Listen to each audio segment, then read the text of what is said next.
High, welcome back to my channel exploring life. আমি স্বপ্না চলে এসেছি একটা ভ্লগ নিয়ে। আজ আমার একজন খুব কাছের মানুষের জন্মদিন, তাই আমি রেডি হয়ে নিচ্ছিলাম সেখানে যাব বলে। ফার্স্ট আমি একটা জেল বেস ময়শ্চারাইজার লাগিয়েছি ডট অ্যান্ড কি, তারপরে আমি আইব্রোটা করে নিলাম।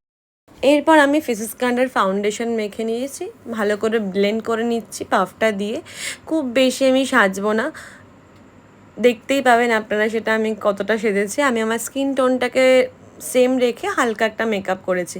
এরপর আমি প্যাকের একটা পাউডার লাগাবো। বাবা, পাউডারের খুব দাম, মেকআপের স্পেশালি খুব দাম, একটু নষ্ট করা যাবে না, তাই মেকআপের বক্সে যেটা লেগেছিলো আমি সেটাই গালে মেখে নিচ্ছি, যেটা দেখতে পেলেন।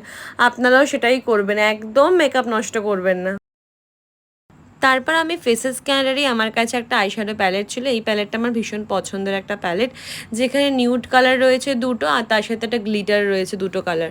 তো সেখান থেকে নিউড কালার দিয়ে ফার্স্টে আমি আই বেসটা করে নিচ্ছি, এরপরে আমি হালকা করে একটা গ্লিটার দিচ্ছি। খুব বেশি গ্লিটারি আমি করবো না চোখটা, যেহেতু আমি ওপরে আইলাইনার পরবো না, শুধু নিচে কাজল পরবো, তাই আমি জাস্ট গ্লিটারটা দিয়ে হাইলাইট করেছি চোখটাকে। এরপর মাস্কারা আর কাজলটা লাগিয়ে নিলাম। মাস্কারা কাজল লাগিয়ে নেওয়ার পরে আমি লিপস্টিক পরবো।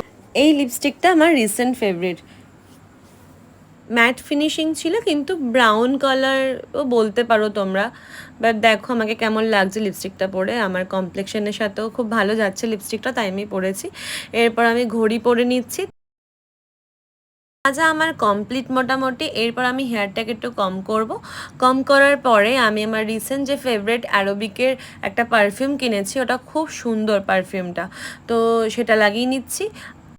এত সেজেগুজে আমি কার বার্থডেতে যাচ্ছি সেটা দেখতে হলে কিন্তু অবশ্যই পরের ব্লগটা দেখতে হবে। ততক্ষণ টাটা। আর ব্লগটা ভালো লাগলে অবশ্যই লাইক কমেন্ট শেয়ার করতে ভুলবেন না। বাই।